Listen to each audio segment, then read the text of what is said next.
Yes, that's right. We are here today learning to fish 36. We're talking about spooling line. I gotta say, it's probably one of the more intimidating things as a new angler, new fisherman to do. It's something that I've been kind of spending some decent amount of time trying to work on and get better at.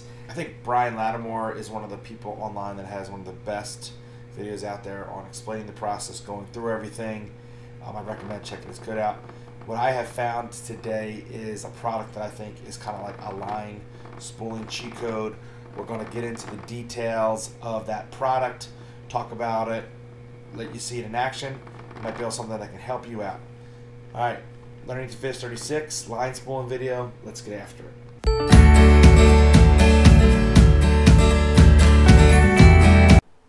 Product we're going to look at today is the SpeedX. This product simplifies the line spooling process, and I think would give any person who's a little bit intimidated by it some confidence in being able to spool their own line. Right away, when you put the product together, it has a few options. You can use this as a casting bait caster reel, or you can use it on your spinning rod. And I believe when you do it on the spinning rod, if you move this adjuster, do that adjuster off, that item spins freely.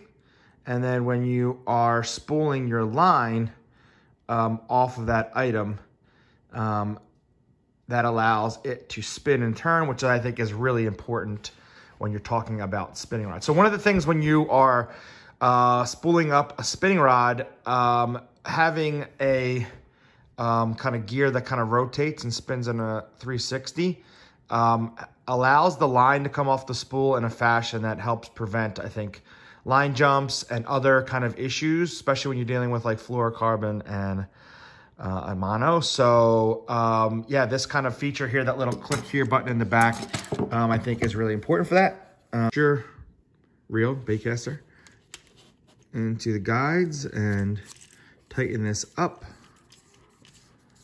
Okay.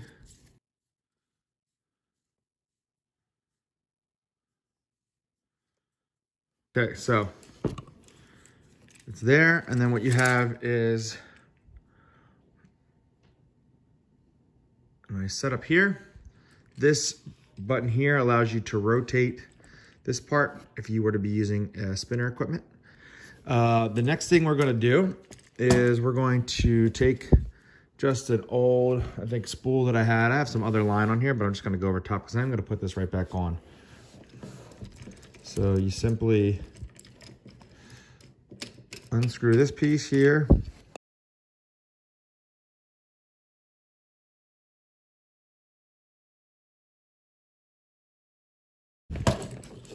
And then you put this back on. Okay, so you put this top side on, you spin this down.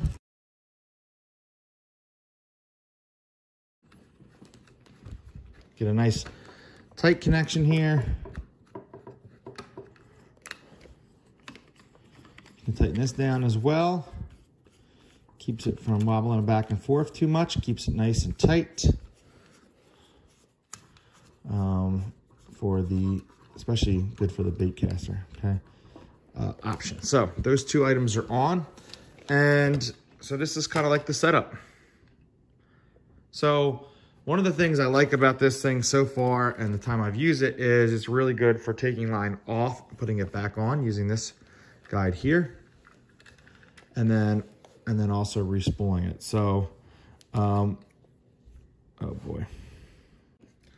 Okay, so this is like a little bit of like line spooling by beginners, for beginners, but this product I think really helps that. So what I'm doing right now is I'm taking this bait caster, and it's been kind of backlashing a lot, and so I just want to take the line off, see if I can spool it up better, or maybe see if I might need to completely change it. But what's good about this product, and when I think it's kind of a little bit different than the other kind of spooling things that I've seen, is that it's not just useful for putting line, for taking like line off the spool and onto your thing, but I think you can reverse it. So what we're gonna do is we're gonna take this fluorocarbon leader that I have here. I'm gonna just take this and I'm going to simply use some electrical tape and put it on here.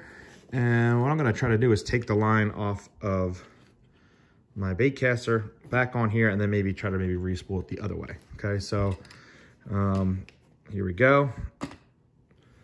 And then what you basically do is just kind of click here, and then you can engage the spool and reverse this way. And like I said, I think what makes this kind of cool and unique is that there's so many ways, I think, stations I've seen that go from spool to the caster, but having this reverse option is pretty cool. So I do have one in my garage that goes the other way, but I picked this up because I wanted to be able to do this. It's also good, from what I've heard, is that when you are spooling line, it lets you just kind of easily reverse some back on if you go too much. So we're gonna go ahead and get this off. Just take a look here as it's pulling it off this way. Using my thumb to create a little bit of tension to increase it. And as you can see, we're starting to get to the point where you can see that I either did a bad job when I spooled this on originally, and we've hit the issues that we've been having when we've been trying to cast. So what I'm gonna do is I'm gonna take some time to undo this bird's nest and then get restarted. Okay, so for us newbies, backlashes are something that, you know, we probably do frequently, and we don't have a ton of experience of getting rid of them. So I'm just trying to kind of find the areas where the backlash has occurred. So for anyone that has some experience with this, if you see anything that I could do better or different and trying to work out this backlash, yeah, I'd love to hear about it in the comments so I can, oh, snap, I'm gonna send everything flying. Okay, well, I think I may have just hit a good moment there in this backlash removal. I mean, as you can see, this is where all my problems have been having when trying to cast this thing. Okay, so we're finally back in business. Finally got everything back where it needs to be. Taking that line back off, and again, the backlash is out. So I've kind of worked out the backlash that I was having problems with.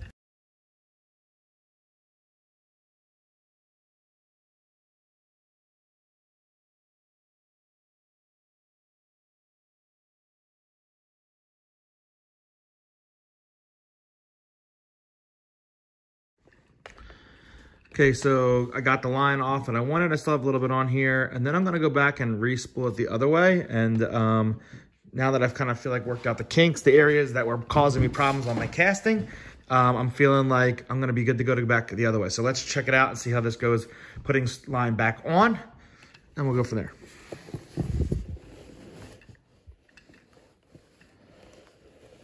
So now I'm simply going the opposite way.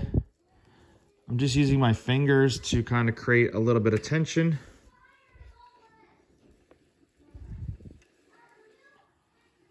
Just trying to make sure that it kind of applies it onto the spool evenly. Again, this is something that I'm a little bit new to, so just kind of putting it on in the right fashion.